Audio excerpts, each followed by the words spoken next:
yesterday, but please. Namaste.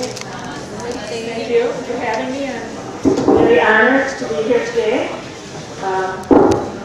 It's a wonderful opportunity for all of us to come together who've been called to serve these amazing souls. We all have parts to play, and many of them overlap and are cascading on each other. My personal journey has unfolded over time. I spent 15 years of my career teaching with kids at the severe end of the autism spectrum. Now, as a retiree, I have more time to listen and learn. My personal, my ever-evolving belief system continues to change. I feel like an onion that gets pulled back layer by layer.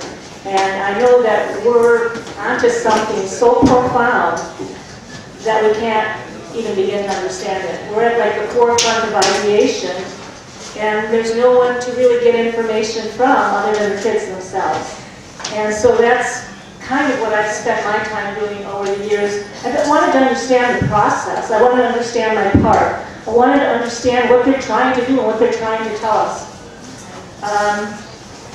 Anthony was in my classroom as a child for 5 years, from the ages of 5 to 13. And I could tell you stories for the rest of the period just about that. He was a master teacher even back then. And in 2014 in May, we reunited after a hiatus of 13 years. I did see him a few times in between, but we never really worked together. And he picked up my education where my last teachers had left off, not where we left off 13 years ago. Because if it's one thing that I've learned, it's as we grow, the kids give us more. They come in with the knowledge. It's our part to give them the opportunity to bring that level of knowledge through us. So I knew I was coming here, but I didn't know what I was supposed to talk about. The reason I knew I was coming here is because Anthony insisted that I come, and he wasn't the only one. But he wasn't telling me why. So I finally asked him, I said, why do you want me to come to India? And he said, India is the next stop on our collective journey. There you will find enlightened souls, that's you guys, to advance our cause. As you interact with them, you will realize shared energy is more powerful than individual energy streams. I think by individual energy streams, he means us and our human ego-based consciousness. What he's trying to say, if we share energy with them, we're stronger, and if we share with the field, their collective field, we're stronger. Mithili then requested I ask Anthony to write a note to address the audience, and I was still confused about what I should talk about, so I thought this would be a good time to ask. And he answered, he said, here's your note. Thank you for inviting Marianne to your country and your conference. I am hopeful we'll all power forward, realizing our full potential.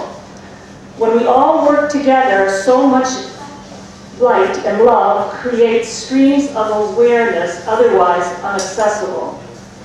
No union creates power in your field as it does in ours. Heart is filled with hope. You will all get stronger than before, including Marianne. Join consciousness available. Meditate and seek counsel from your autistic friends and each other. The more you grow as partners, the more we bring in. Remember, we need your channels open. Keep heart-centered. Enjoy the journey. We are strengthened by calm, joyful frequencies. Forever grateful for all of you. Without your support, we remain lost between dimensions. You give us strength, balance, and power. Please join with each other as we do, soul to soul and heart to heart. Great beauty, divine inspiration in seasoned souls, joining as one. Namaste, Anthony Brown. So after I received that, I realized Anthony wasn't really concerned about me speaking here. He just wanted me to meet other energetic partners and enlightened souls to see how we could help each other strengthen our field as partners. He mentions he and other non-normal souls, as other people have before, do connect as a one field united vibration. They know instantaneously what each other are doing. It's hard to explain, but it's like a collective field. And somehow he seems to be saying that we can help them more if more people. I've been in that field joining with the field for probably about 15 years. But as more of us go directly to the field, and as more of us join a field with each other, that somehow that's going to help them. I don't know how that's going to happen or why. I'm just telling you what he told me.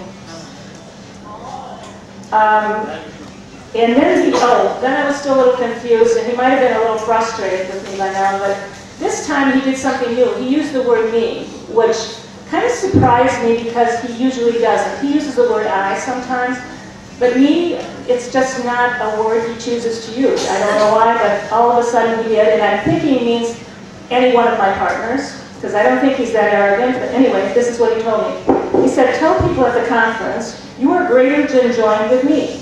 You are wiser than you're joined with me. You are more powerful when you're joined with me. They can be too. Joining our collective and individual fields enhances both our perspectives. We learn each other's way of interacting with the universe. Key to development is sharing fields of thought, heart-to-heart centered connection. So again, he's on that, the image of sharing their consciousness with us. Other people have talked about it. We're going up as they're coming down. It was, although I get a few, some of you are, I'm sorry, I'm nervous. I know some of you are wondering how I get this information, and I get it probably in 5 or 6 different ways. I do get some insights that just pop, but the majority of my information, or most of my information, comes through partner communication. I will telepathically tap right into the field, or individual people I work with. Anything that is written here by Anthony, he typed either using supported typing, or me holding the keyboard, having him type, or having him sit next to me and hit the keys.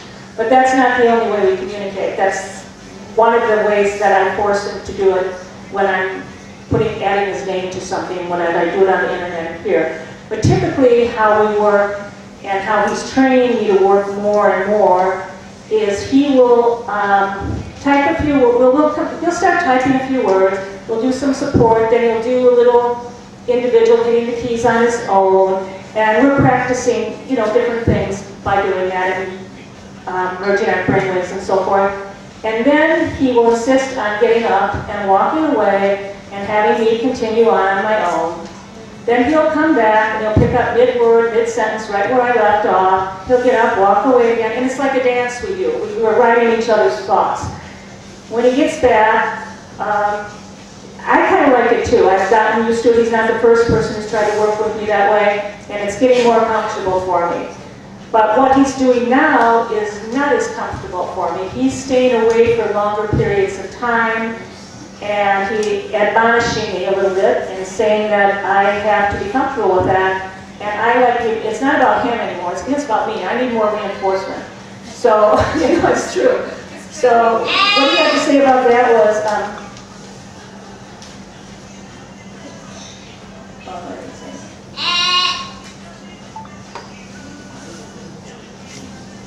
oh, he had something to say about that too. He said, I only ask that you respect my way of training you, teaching you how to write advanced thought forms.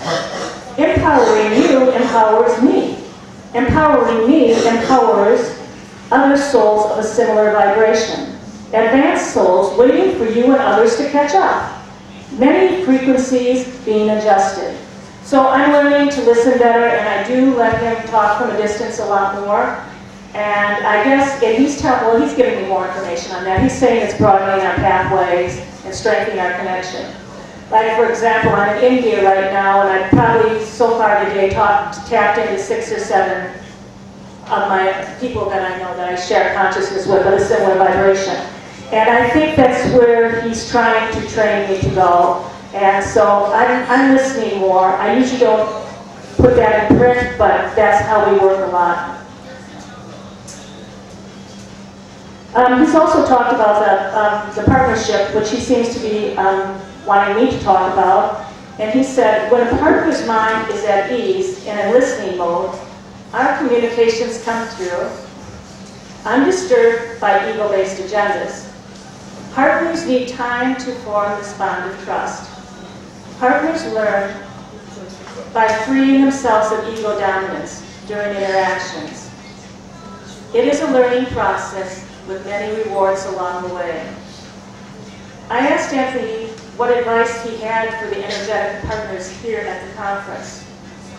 And he said, stay present, listen and strive, do not interrupt flow with questions, seek confirmation at another time, place value on our message, ask specific questions, forget about sentence structure, talk about ideas rather than wants, swear to join energy, keep personal agendas at bay, remember to be grateful, see us as your guides, be patient with yourself, share authorship, realize we are doing the best we can to bypass your bias, be kind to yourself and others, see beauty in everyone, see heart as powerful connector, help other facilitators grow, detect falsehood when any toxic messages come through.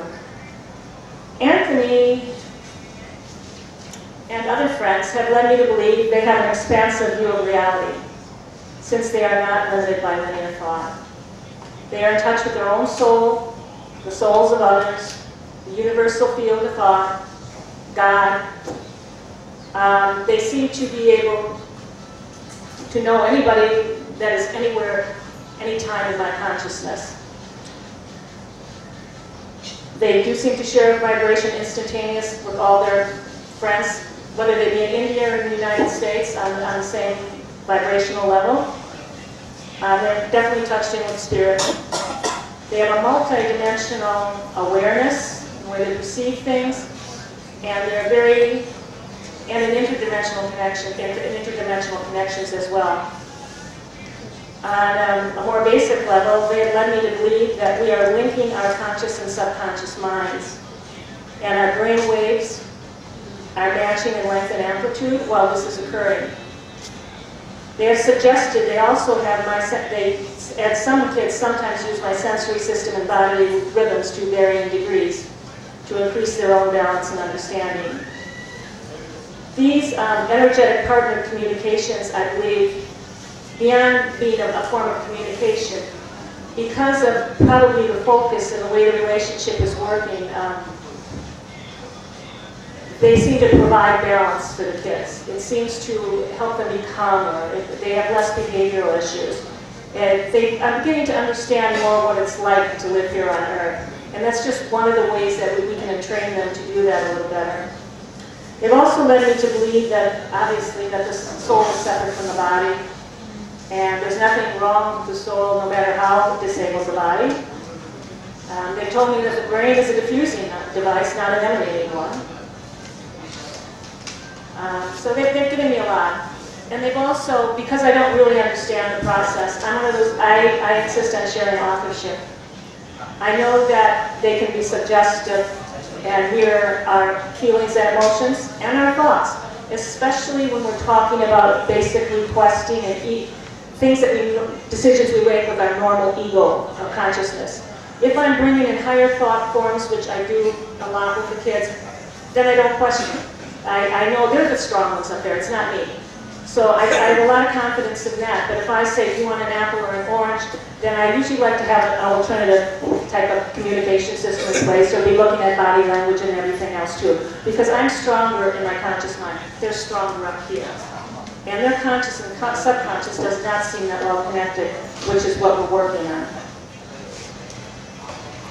Although my Right brain continues to try and be limitless, because I have to be. If you shut it down and you stop and you give yourself limitations by things you don't understand, they don't grow.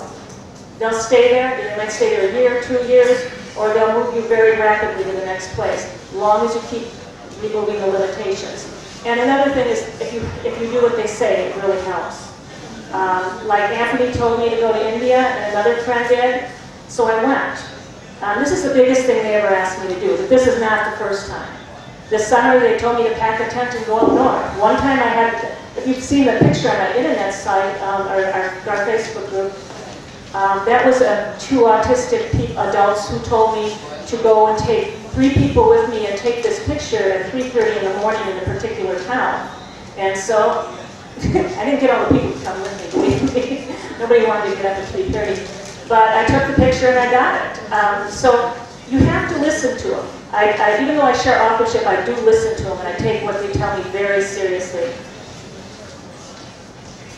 So my right brain tries to work that way. My left brain, of course, does question, like other people's have. I do wonder, like, why do I need to know the questions being asked? It's not like typical telepathy. It's more like a merging of consciousness. And Anthony said, you create barriers in our shared channel of expression if you haven't any idea where we're headed. And then I've asked him, why must they look at the keyboard even when you don't have to? Or, well, he usually does, but some kids don't. And he says, you have to look at the letters so I can follow your visual pathway. Without your energetic link, I cannot get to the target area. The reason being is I'm in a dreaming state most of the time. Try and control your movements in a dreaming state. You will understand the predicament. Why can you speak in any language a facilitator speaks? We speak in any language the facilitator speaks because we are not communicating in words. We are transferring thought forms and thought waves and images to be unconsciously interpreted. Pretty confusing, that one. Why do I always hear the words before they're being typed? Hearing the words before I type them is part of our interactive fields of thought.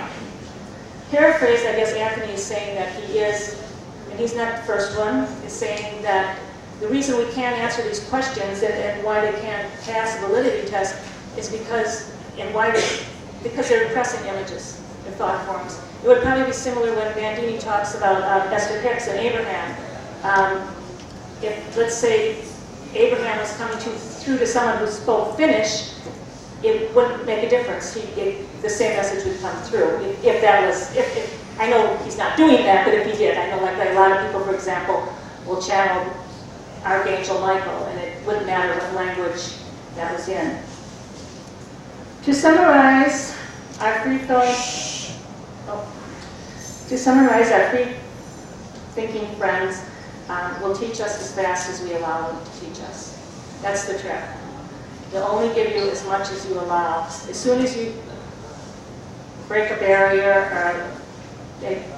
something new happens. And if you don't break a barrier for a while, sometimes they'll just break them for you by doing something so wild and so magical, you're going, what? And that'll move you to the next level. That one's really fun.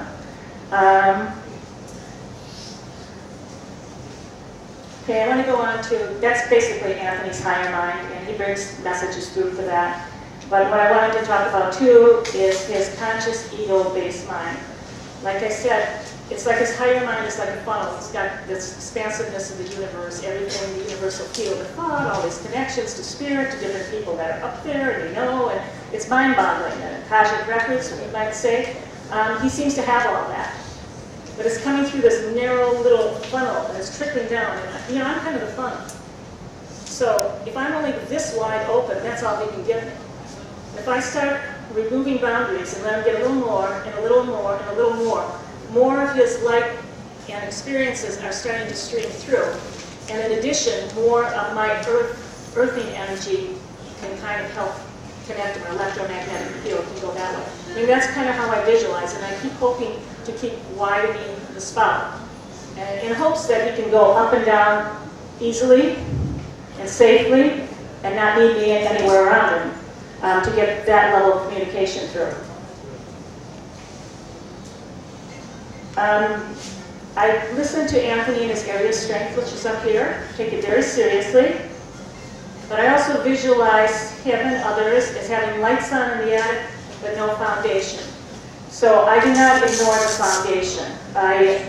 I consider this the subconscious or unconscious mind. I consider this the conscious mind or the body. He definitely has problems in his, there's disconnects in his brain, in his central nervous system. He's very hyposensory, has a huge problem with initiation of movement. So I'm trying to raise his body energy for to make it more comfortable for his soul to come down. I'm not just trying to bring the soul down, most of our time is spent trying to bring the body up. And one of the ways we do that is I'm adamant about having an independent communication system. In addition to SC and any type of partnering strategies or straight telepathy, I wouldn't give that up. I love that. And I think it's beneficial, very beneficial. But I also think we have to teach the kids how to be an individualized, ego-based person. So with Anthony, as a child, I taught him with basic text.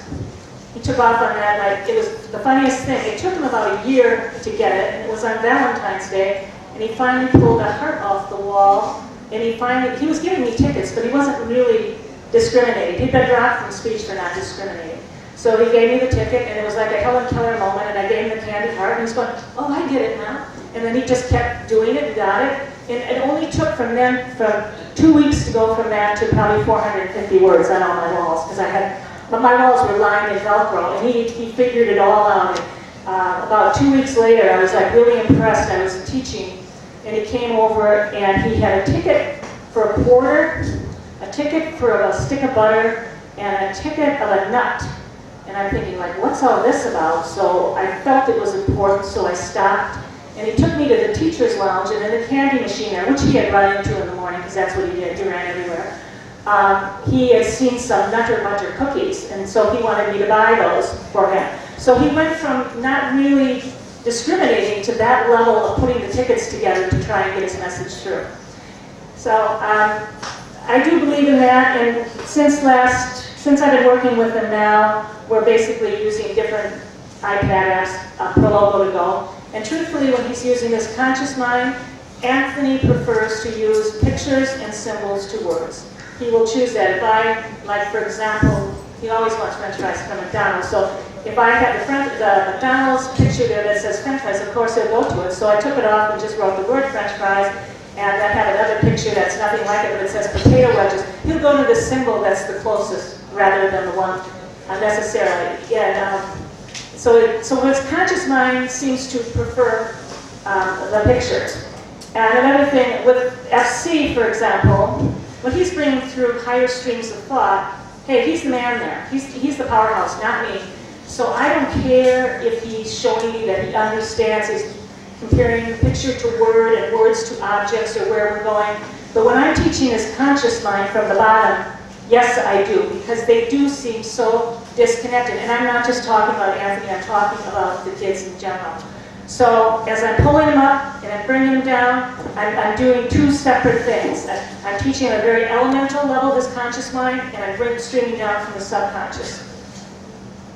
What else can I say? So how do I do that? Well, a typical session with Anthony these days, as soon as he sees me, he does initiate to grab my, he wants my iPad right away. He's searching for it. He's in my house. He's looking for the plug, where it is. He's in the car. He's trying to get my phone out of my purse, blah, blah, blah, because he wants to get talking. And he wants to get talking about getting his basic ego-based messages met, which is usually food or something. I want to go to McDonald's and French fries. I'm going to go get some pretzels. That seems to be what gets his adrenaline going to initiate, to grab my iPad, to put in the code, to change folders. He seems to need a certain amount of adrenaline to make those kind of shifts. Now, he's much stronger, and when I say Anthony, I'm really talking about a lot of the kids. Not all, they're all individuals, but a lot that I've worked with.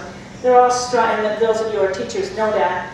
They're stronger they're making a choice from a field of choices than they are in initiating.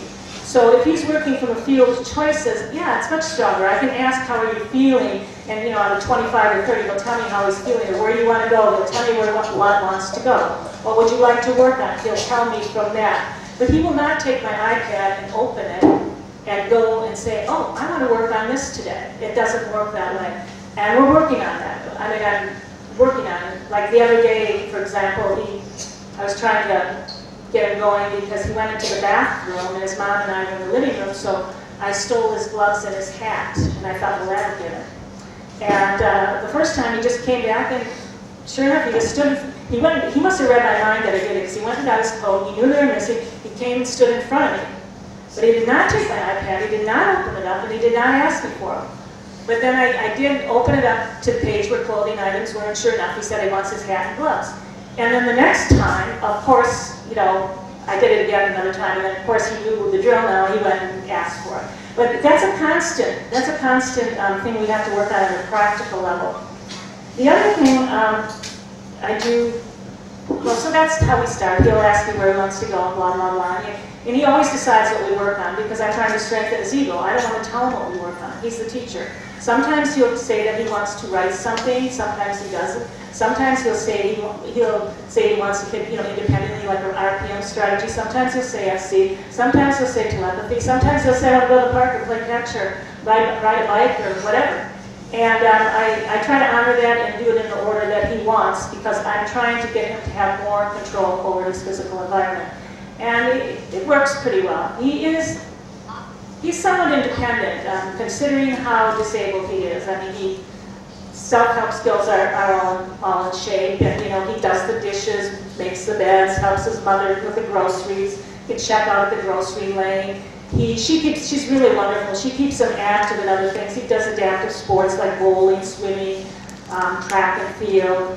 He goes to a church program that accommodates people with disabilities. So he's pretty good at that, but he's still trying to get stronger. He still wants some more fluid body, so we do work on that. And some of the things we do are just physical exercises. A lot of exercises that cross the midline from here to here, you know, and over that way, and ball handling skills around the back. Anything that's trying to engage the right and left brain. A lot of brain gym type exercises. What else do we do? I do energy healing with him too, and music. If we're doing that, we do the oils, and he'll put them on his toe and on his wrists and behind his ears and his head. And the last talk about the chakras, right on my iPhone, we do have the chakras, and he'll point out what chakra he wants to work on. I have him choose that himself. And we do a lot of, I'm a Reiki master too, so we do a lot of energy work too. When he chooses it, not all the time, it's always on his choice, but he chooses it quite a bit actually. And the other thing he's choosing quite a bit lately is trying to get me to get him to stay in his body longer. And that's a challenge, but it's a fun challenge. And one of the things, like for example, I think I did a video where I had him riding his bike. The video wasn't about riding his bike.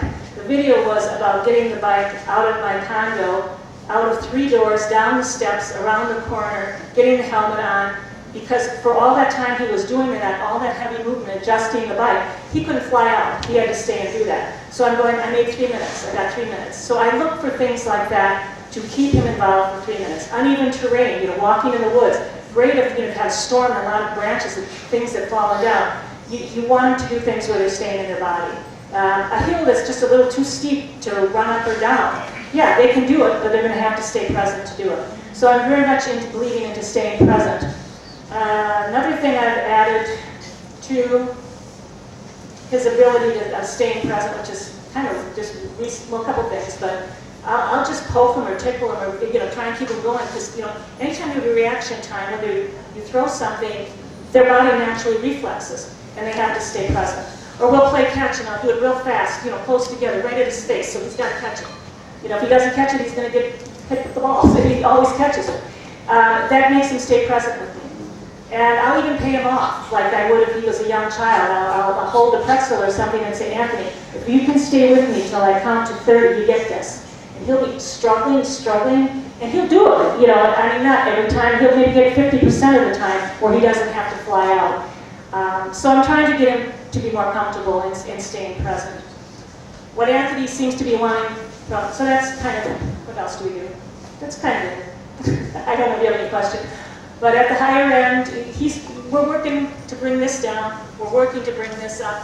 What I'm visualizing in terms of success rate right now, I'm not visualizing it coming straight down or straight up. What I'm seeing is streams coming down, and I'm seeing little streams going up.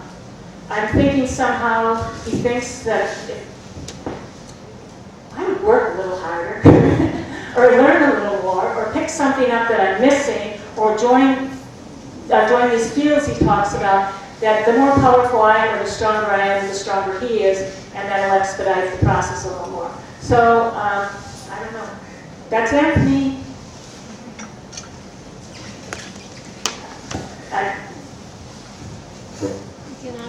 Does anybody have any questions?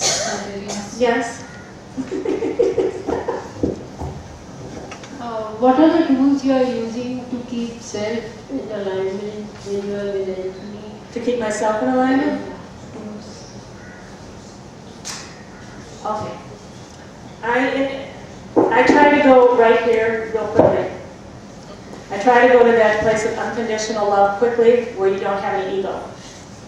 And somehow if you concentrate your energy right here in the higher heart, it keeps you from thinking, for me. I don't know if that would work for anybody else. And it keeps me from just being able to connect into their vibration and quickly switch off anything else that's going on in my mind. Which I probably should have done before I started this because I'm nervous.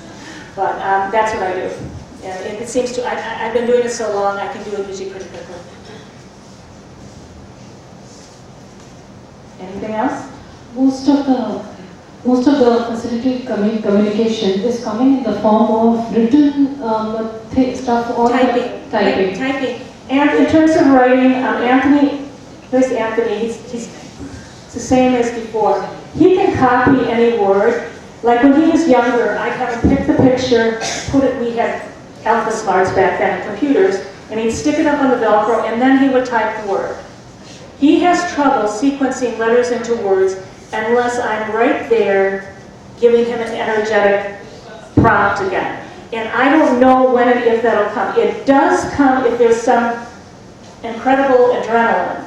Like he has the same problem with drawing pictures, but the other day, for example, my iPad was out, and I was talking on the phone to my sister, and he was frustrated because he knows he's not supposed to take food without talking to it. And he drew me the most perfect pretzel, not just a lot, you know what I mean? It was so intricate with all the dots and everything. And it was probably because his adrenaline got high enough and his need got high enough and he couldn't figure out how to communicate it with me. But he's not because I normally have that in, you know, I think somebody mentioned it earlier, the will or the adrenaline or something, it's a tough one. But he can, and this, you know, he can copy, but he sees the whole. He's explained it to me that he sees the whole, and it's hard for him to sequence letters and words. He reads better than it's the sequencing letters, and he can do it a little bit if I'm sitting right next to him. I think I did a video where the same thing with drawing pictures. If I start any shape, then he'll finish drawing it. But I can't just say, draw a star. I have to go like this, draw a star, and then he finishes it. Draw a hexagon, then he finishes it. But if I just give him a piece of paper, and he doesn't get some type of facilitated start, or even energetic, you know, like I could just go like this with my finger, he's stuck. He's got a lot of problems with initiation. He gets stuck a lot. And he does it like incredibly well, considering how stuck he can get. When he was a child, sometimes he would get stuck on the way to lunchroom. He'd be like this. Couldn't walk. You'd have to go touch him to get him to go further.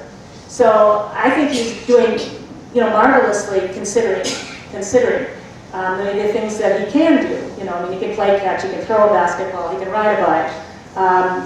But he does it like, you know, not at all under total control or fluidity to his body, which he wants. He really wants that.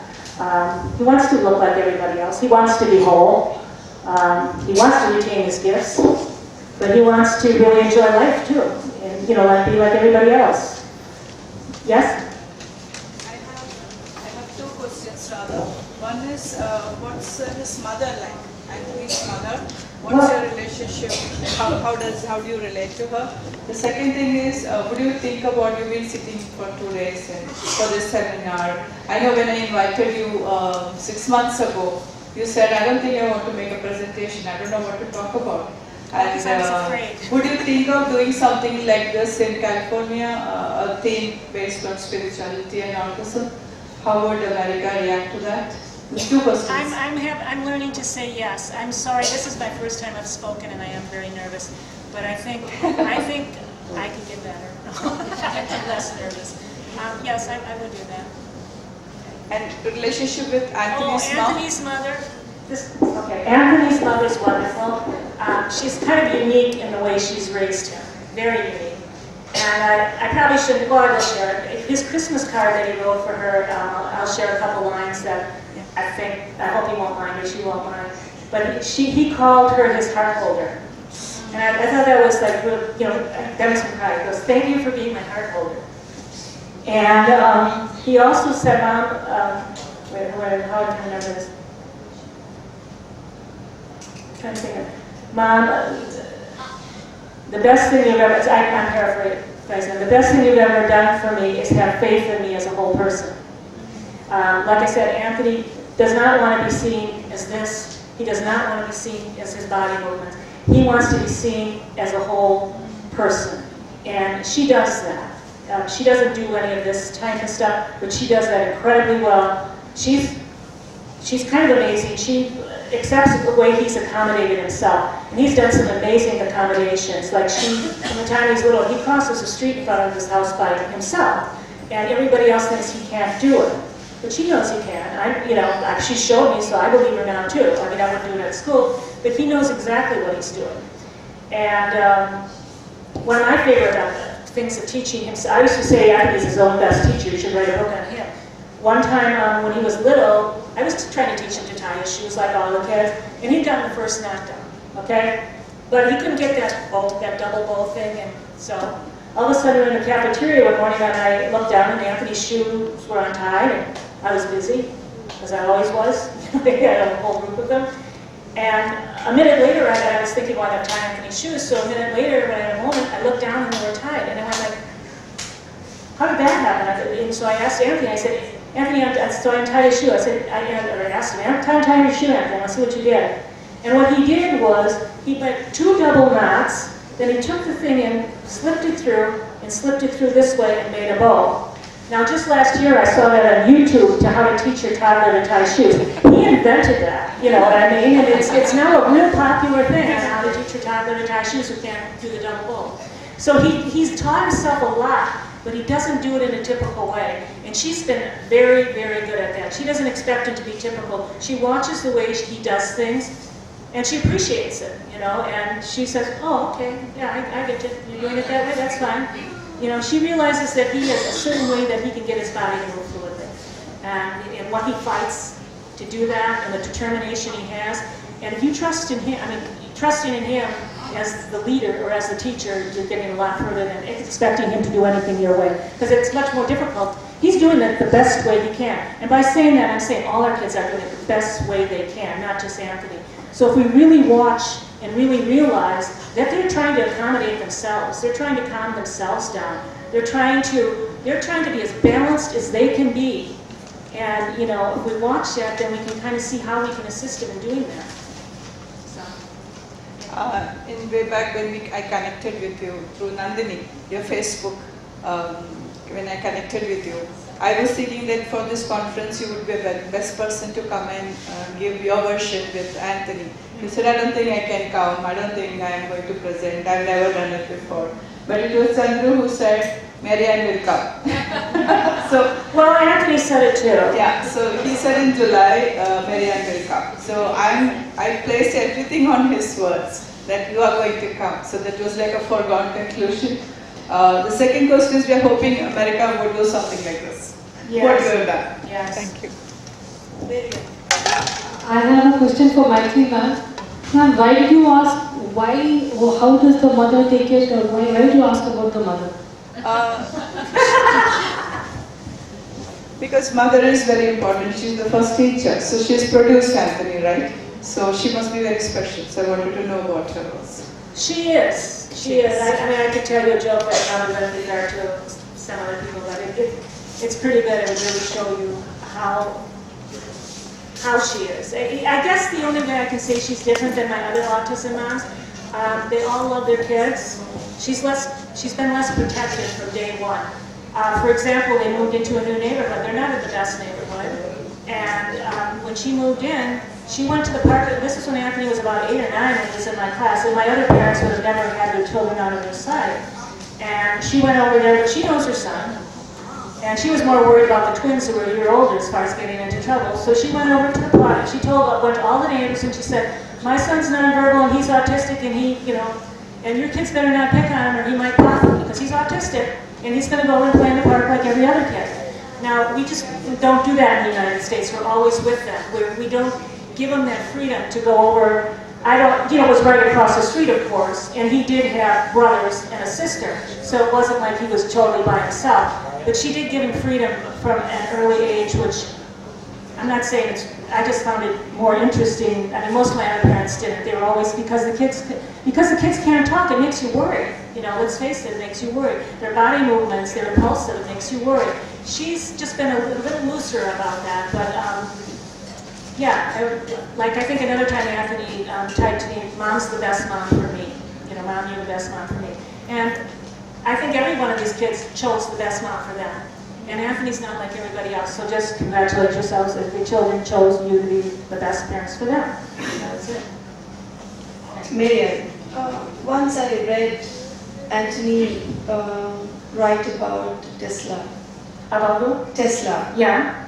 And are there any other topics that you've written about? Any other people that you're not very familiar with? I mean, it is his consciousness coming through. Let me see, wait just a minute. I can maybe play something.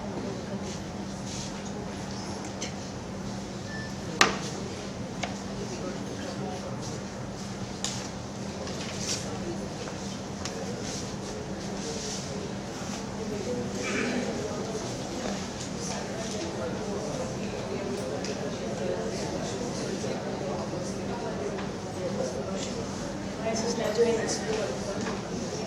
Probably doesn't want me to. I don't.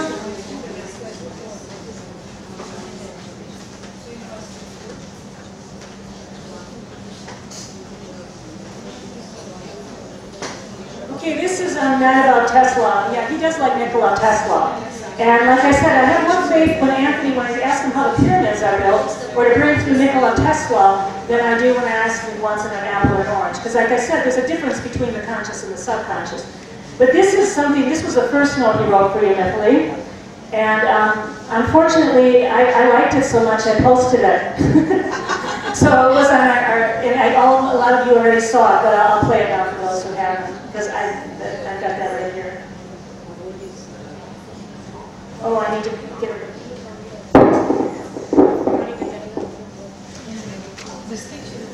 Wait, maybe I'll just say it. I'll just read it. So I can get it.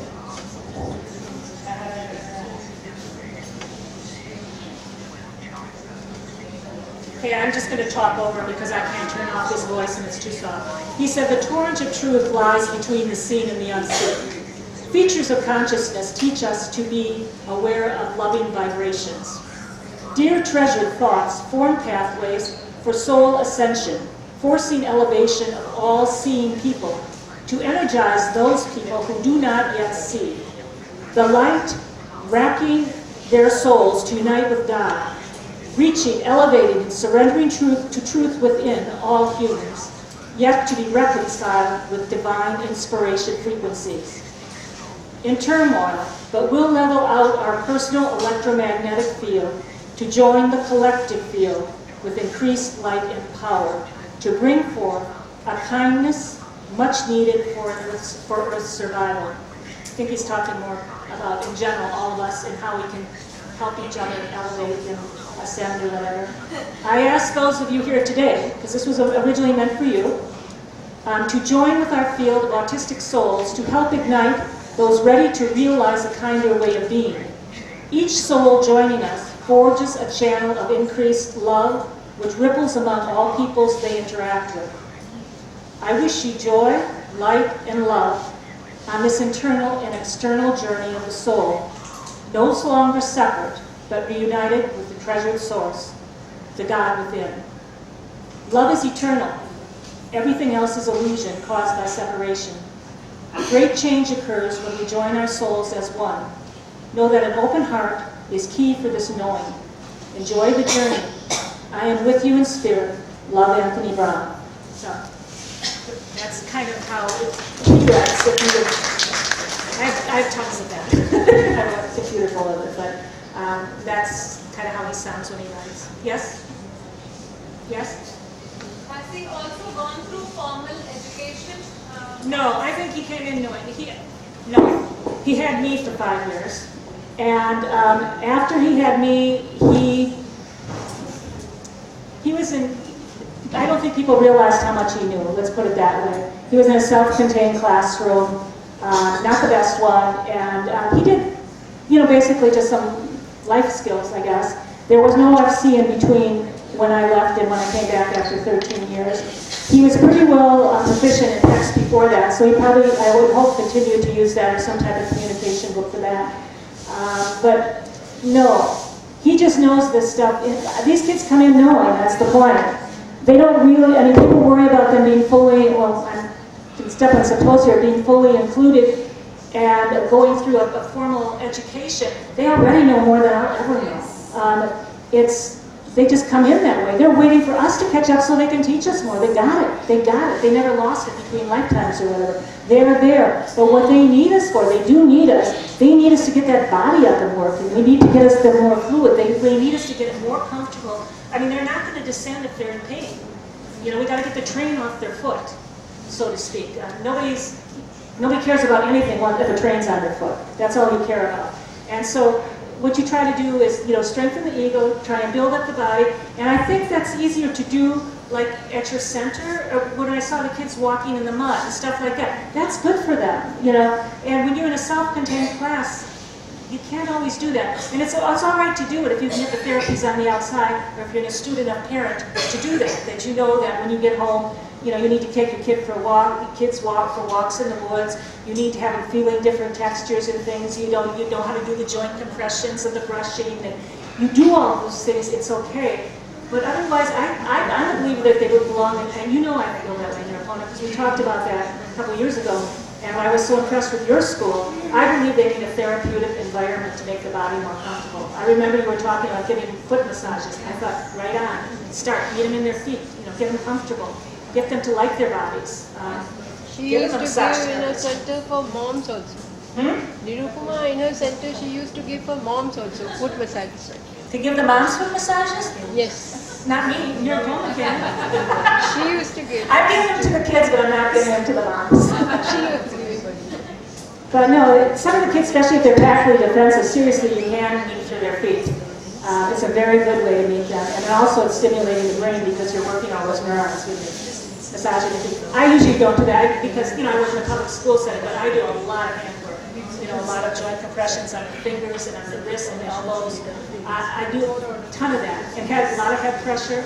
If I have any self-abusers, even pressure to the front and side of the bed, a lot of sensory work. Sensory work's like really important. So I think it's about making the body comfortable for the soul to come down. You have other students also other than Anthony? Yeah. And they do they communicate with each other? Yeah, they all communicate. Unconscious world. Yeah. They're all pretty much, here's the truth. Truthfully, as I grow, they all grow. It's like I said, Anthony made me come here because he threatened me. I woke up in November, this is the truth of what happened actually. I woke up in November, I kept saying no. He wasn't the only one. One of my kids, two others told me to go. And I was ignoring it, and this India is still far, and I woke up, and this had nothing to do with Anthony or anything else, but I woke up and this voice said to me, not outside my head, but in my head said, if you don't go to India, you're doomed for failure. And I went like, now by doomed for failure, I know he didn't mean I was doomed, he meant like, he needs me to get to another level, because when I get to another level, not just Anthony gets to another level, anyone I type with usually goes to that level too. But it's about breaking my barriers down, widening my stuff. They got all the information. It's about bringing it in. And that's their gift to us. That's their gift to us. And it's a profound gift, and it's really fun to do. But our gift to them in return is to make them happy in their body as much as we can, because it is not easy for some of these kids. So I mean, OTs, PTs here, great, you know, and the people doing a therapeutic setting, great. I mean, they need all this yoga, great.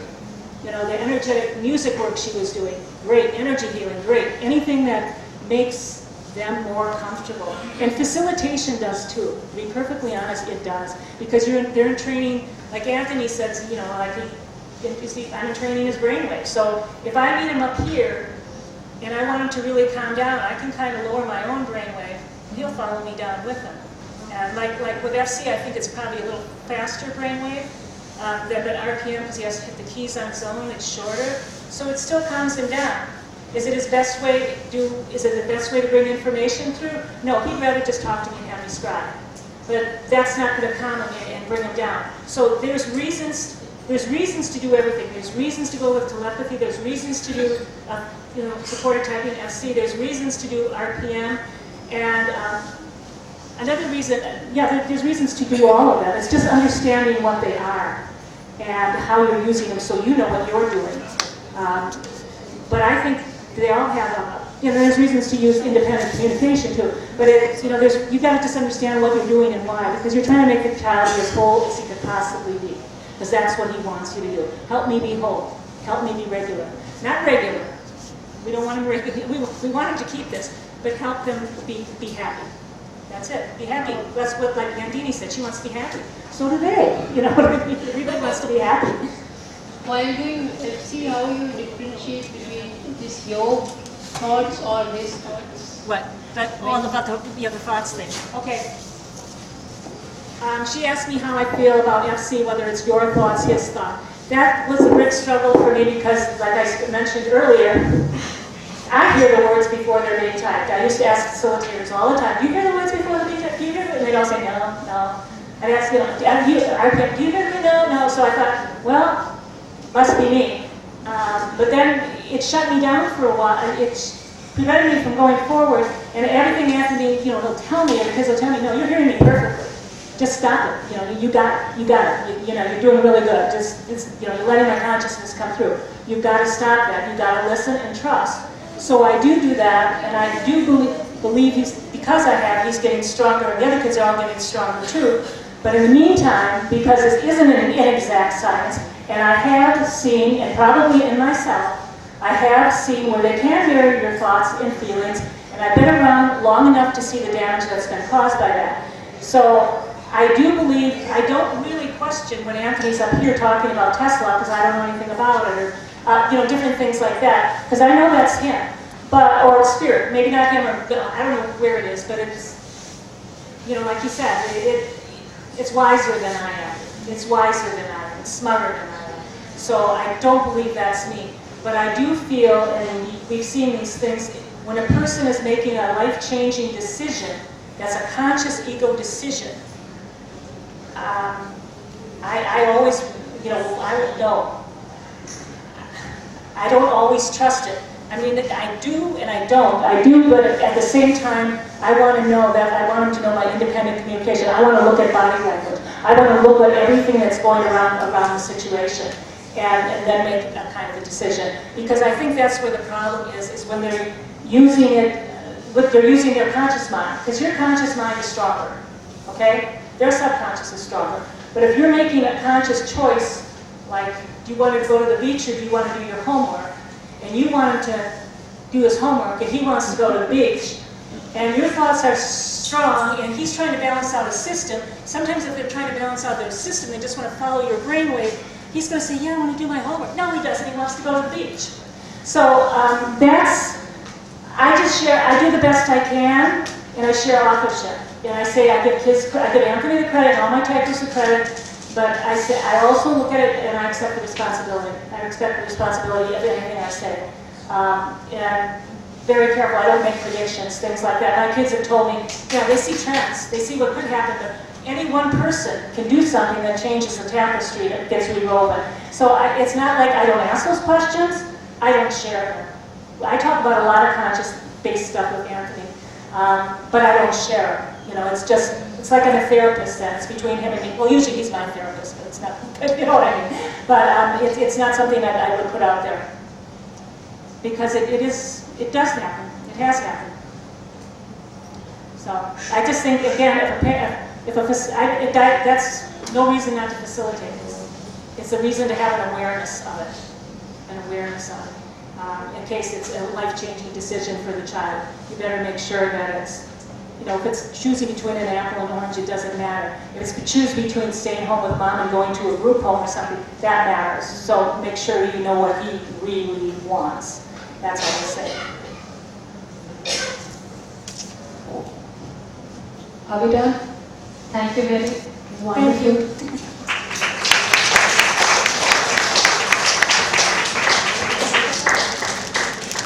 Thank you. Anthony got one. You're getting another one. This is for you. You got already for Anthony. Have you given? Yes? Yeah, I do. I remember giving it. Thank you so much. Our next and last speaker for the day, Dr. Prithvi from UK, who's going to introduce himself. He's saving me some trouble. But I was going to say that he's going to show us some really cool, hot moves today. Creative movement. So.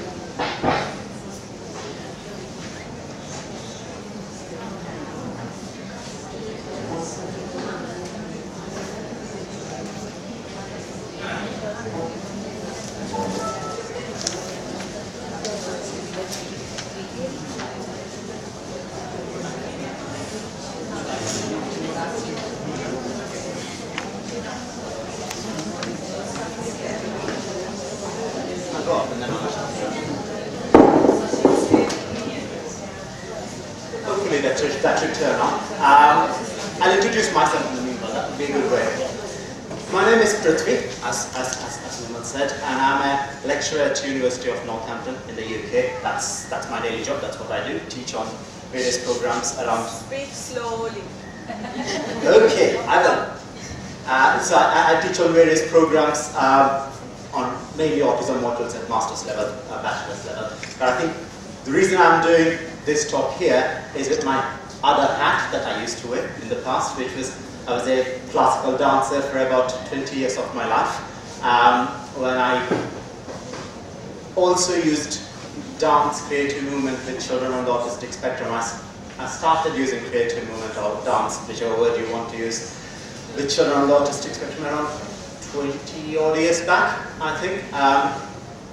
Don't work with children hands-on any longer. As you know, I'm at the university, which means I deliver modules now about using creative movement with children with special education needs and autism. That's the way I am in terms of the journey. And I've used the word creative movement rather than dance because I'm not going to show any cool moves, but it's so that it's taking away the inhibition that it has to be a formal dance form. It doesn't need to be about having appropriate mudras or having the right postures. It is about movement, and that's how I see the approach about working with children on the autistic spectrum. What I'm hoping to do, I lost Chino, is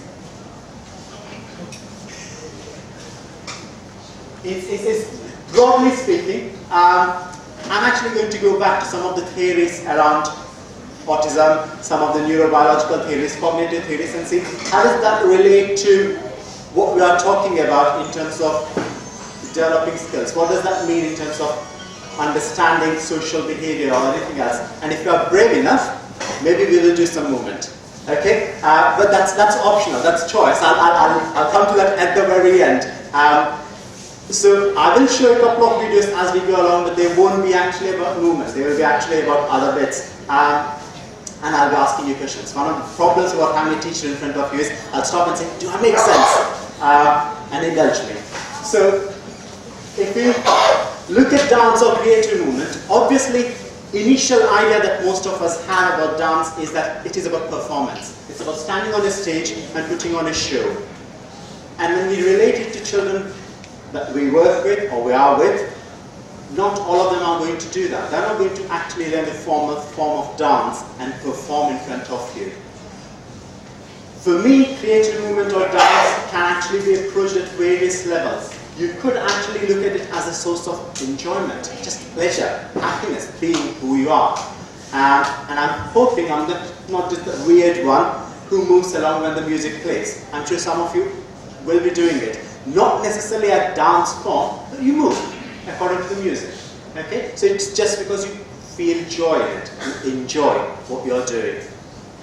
Of course, it could also be used as a formal method of learning and teaching. You can teach a variety of concepts,